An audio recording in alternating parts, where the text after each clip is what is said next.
حضرت عمر فاروق فرماتے ہیں ان کے انتقال کو 3 دن ہوئے تھے، میں مسجد نبوی میں بیٹھا تھا، 2-3 چھوٹی چھوٹی بچیاں آ گئی، کہنے لگی چاچا آپ خلیفہ بنے ہو؟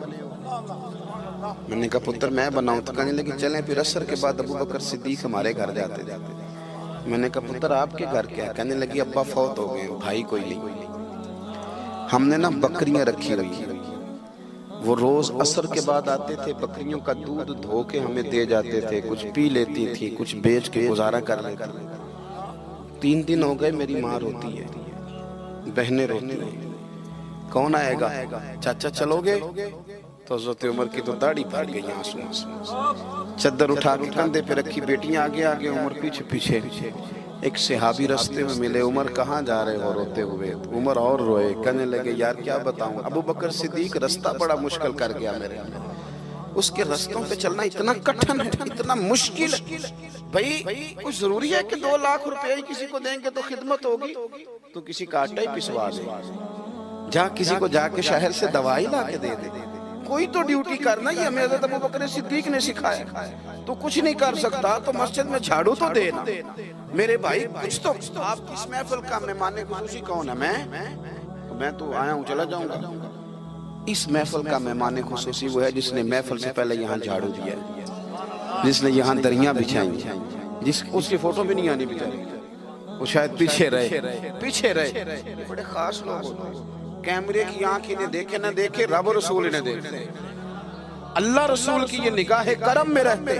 حضرت ابو بکر صدیق رضی اللہ تعالیٰ عنہ نے نیکی کے، خیر کے اہداف طے کیے، اس ہدف پر انہوں نے زندگی گزاری۔ تیسری بات، انہوں نے نا اپنا مال خرچ کیا اسلام کے لیے۔ اپنا کمایا ہوا مال خرچ کرنا خاصا مشکل کام ہے، آسان نہیں ہوتا، اور اگر آپ نے جائز طریقے سے مشقت کے ساتھ پیسہ کمایا تو خاصا مشکل لگتا ہے اس کو خرچ کرنا۔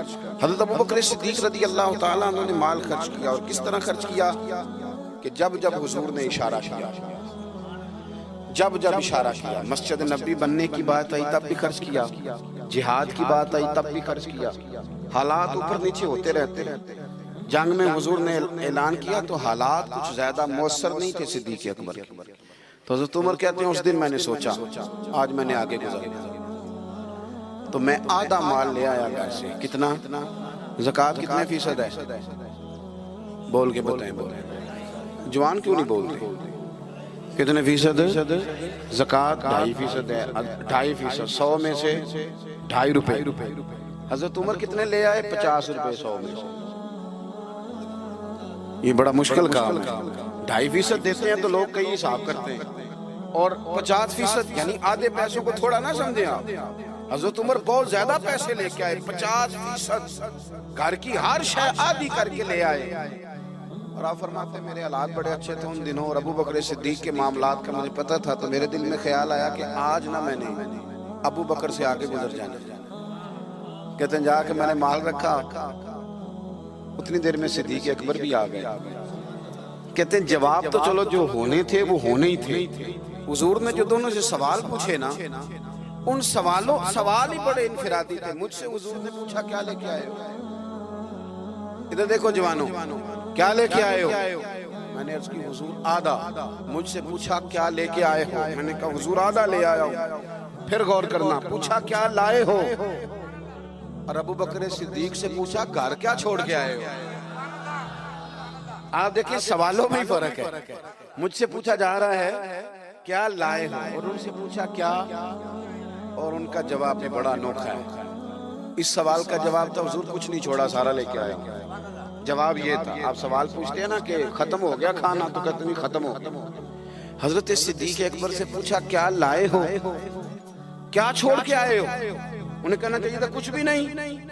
حضور نے فرمایا کیا چھوڑ کے آئے ہو؟ کیا جواب ہے، کیا حسن ہے، گویا وہ کہہ رہے ہیں کہ ہم کو لوارث تو نہیں نا بھئی، کیا چھوڑ کے آئے ہو؟ تو عرض کرنے لگے حضور گھر بھرا ہوا ہے، اللہ بھی چھوڑ آیا ہوں، اللہ کا رسول بھی چھوڑ آیا ہوں، رب رسول کا نام ہے نا میرے گھر میں۔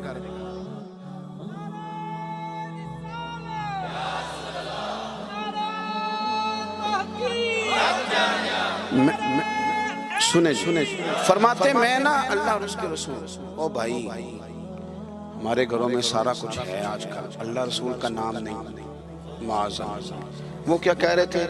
جھاڑو پھیر کے ہر شے لے آیا، پر گھر میں اللہ رسول کا نام، اللہ رسول کا ذکر میرے گھر میں ہے۔ تو آپ نے کبھی کسی کتاب میں یہ پڑھا ہے یا کسی عالم نے بتایا ہے کہ اس کے بعد حضرت صدیق اکبر معاذ اللہ کنگال ہو گئے تھے؟ وہ تو پھر مالا مال تھے، اس کے بعد بھی کئی دفعہ دیا۔ وہ سبق بتا رہے ہیں، سبق ہمیں کہ رب رسول کے نام پہ سارا کچھ بھی لٹا دو گے نا تو گھر میں اللہ رسول کا نام ہونا چاہیے، بڑی برکتیں اللہ عطا فرمائے۔ ہم نے نا دولت تجوریوں میں بھر کے رکھی ہے، جو اصل دولت تھی اللہ رسول کا ذکر، اس سے ہم تھوڑے سے پیچھے۔ اب حدیث پاک سنیں، ہر بندہ حضرت صدیق اکبر کی عظمت بیان کرے گا اپنے علم کے مطابق، فہم کے مطابق، لیکن ان کی شان تک کون پہنچ سکتا ہے؟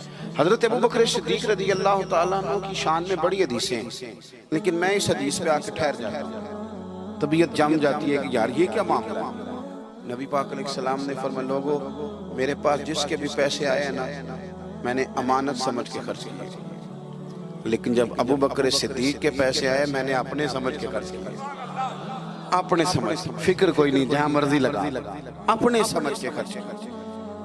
آخری باتیں آپ کی خدمت میں عرض کر رہا ہوں۔ ایک تو پہلے صاحب سے عرض کیا کہ سچ سچ ہی ہوتا ہے، حق وہ حالات دیکھ کے نہیں بولنا، وہ ضمیر کی آواز سن کے بولنا۔ دوسری بات، ہدف طے کریں نیکی کا، یہ کام میں نے کرنے، آپ ہدف طے کریں، اللہ مدد کرے۔ تیسری بات میرے عزیز، حضرت ابوبکر صدیق نے مال خرچ کیا۔ مال جو ہے نا، نبی پاک علیہ السلام نے فرمایا، اعلیٰ حضرت نے فتاوی رضویہ میں حدیث لکھی ہے کہ آخری دور میں دین کا کام بھی درہم و دینار سے ہوگا، پیسوں سے کام ہوگا۔ آپ کو ادارے بنانے ہیں، مساجد بنانی ہیں، کتابیں چھپوانی ہیں، تو کس طرح چھپیں؟ اپنا مال ہم نے یہ ذمہ دے دیا امیروں کو کہ امیر خرچ کریں گے، حالانکہ ہم نے وہ حدیثیں نہیں پڑھی کہ ایک صحابی کلو کھجورے لے کے آ گئے اور مسجد نبوی میں مال کا ڈھیر لگا ہوا تھا، تو حضور نے فرمایا یہ کلو کھجورے نا سارے مال کے اوپر بکھیر دو، جتنا سب کو ثواب ملے گا اتنا اسے 1 کلو والے کو ملے گا۔ تو ہم نا وہ ذوق نہیں پیدا کر پا رہے کہ 10 روپے کی اللہ رسول کی نظر میں اخلاص والے 10 روپے کی بڑی قدر، ہم سوچتے ہیں کہ وہ نا سارا کچھ چودھری صاحب ہی آ کے کریں گے، حالانکہ برکت والا جو مال ہوتا ہے اس میں بڑی خیر ہوتی ہے۔ آخری بات جو بڑی ضروری ہے اس پر غور کریں، فیصلے زندگی میں جب بھی کریں انصاف پر مبنی کریں، محبت دیکھ کے فیصلہ نہ کریں۔ محبت اور ہوتی ہے، قابلیت اور ہوتی ہے۔ مجھے پر ہونا یہ فطری بات ہے، لیکن اس کا قابل ہونا یہ ایک الگ بات ہے۔ ہر باپ کو اپنے بیٹے بیٹی سے محبت ہوتی ہے، یہ فطری تقاضا ہے، لیکن وہ قابل بھی ہو یہ ضروری نہیں ہوتا۔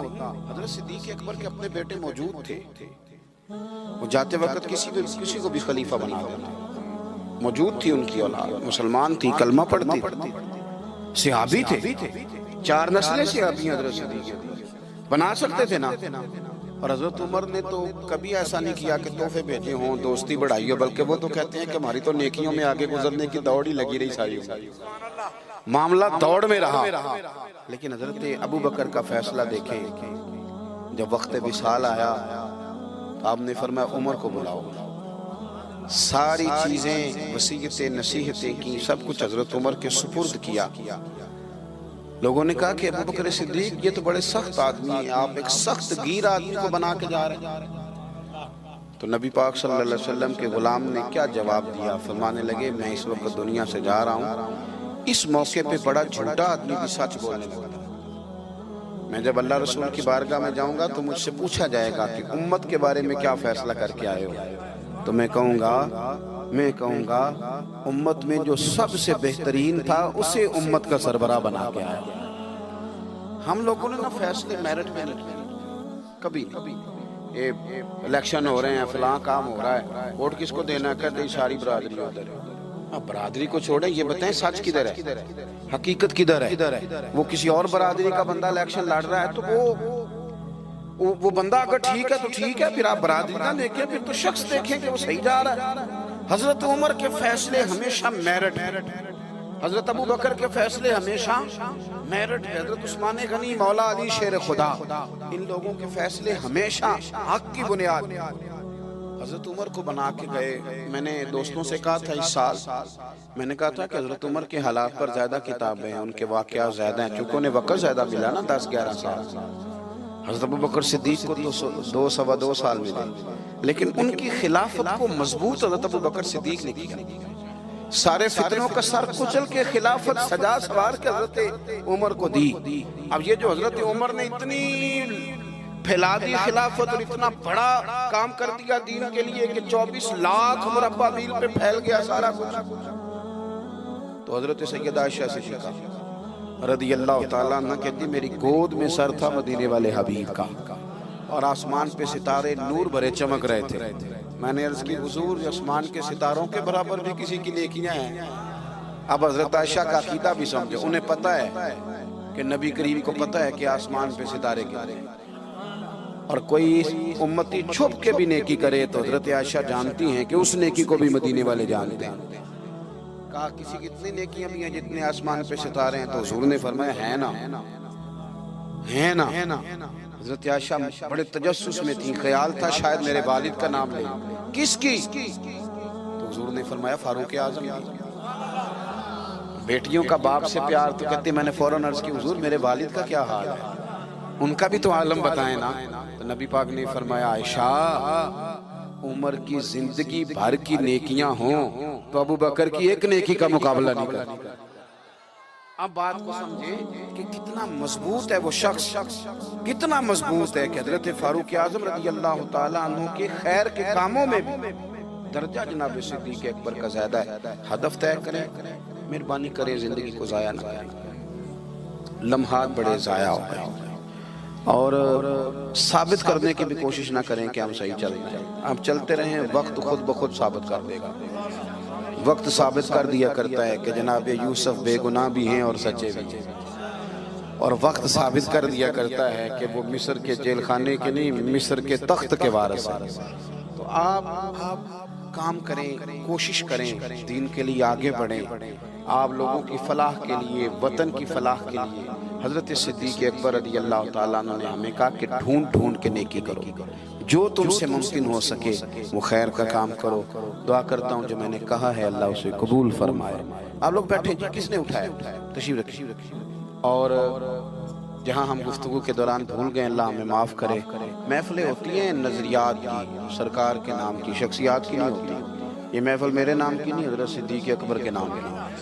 تو میں نے جیسے عرض کیا کہ مسافر ہیں, اور اگر آپ نے ابھی تک ہمارا چینل سبسکرائب نہیں کیا تو فوراً سبسکرائب کیجئے, ساتھ ہی بیل آئیکن پر کلک کریں تاکہ مزید آنے والی ویڈیو ہیں وہ آپ کو وقت پر ملتی رہیں. اللہ حافظ.